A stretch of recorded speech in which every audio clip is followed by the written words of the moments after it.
भारतीय सेना द्वारा पाकिस्तान के आतंकी ठिकानों को ध्वस्त करने के लिए अंजाम दिए गए जो ऑपरेशन सिंदूर है, उसकी कामयाबी के लिए, उसकी सफलता के लिए हमारी सेना बधाई की पात्र है। और पूरे देश में, पूरे विश्व में हमारी सेना की जो है, जो शौर्य है, सेना की जो बहादुरी है, सेना का जो साहस है, उसकी प्रशंसा हो रही है।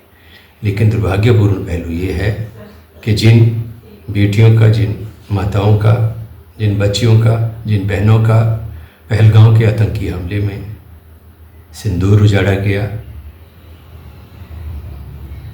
उनके सिंदूर का बदला लेने की बजाय जिस तरह से आधे अधूरे एक ऑपरेशन सिंदूर को बीच में रोककर एक विदेशी ताकत के दबाव में आकर हमारी सरकार ने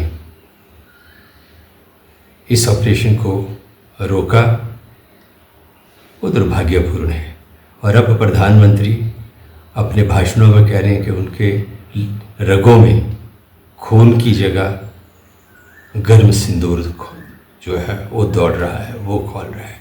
प्रधानमंत्री जी, आप ज़ुबानी मिसाइलें चलाने वाले नेता हैं। वास्तव में परीक्षा की घड़ी में आप हमेशा डरपोक और कमज़ोर साबित हुए हैं।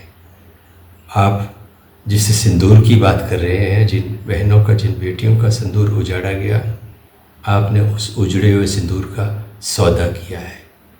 आपने सौदा इसलिए इस प्रकार किया कि जब पाकिस्तान के उन आतंकियों को सबक सिखाने की कार्रवाई को हमारी सेना अंजाम दे रही थी, आपने अनजान कारणों से, न अज्ञात परिस्थितियों में, जिसका किसी को जानकारी नहीं है, एक विदेशी ताकत के दबाव में आकर, एक विदेशी ताकत के कहने से उस ऑपरेशन को बीच में ख़त्म किया। और जिन आतंकवादियों ने उस सिंदूर को उजाड़ने की घटना को अंजाम दिया, उन आतंकवादियों का आज 1 महीना बीत जाने के बाद भी कोई पता नहीं है कि वो कहाँ है।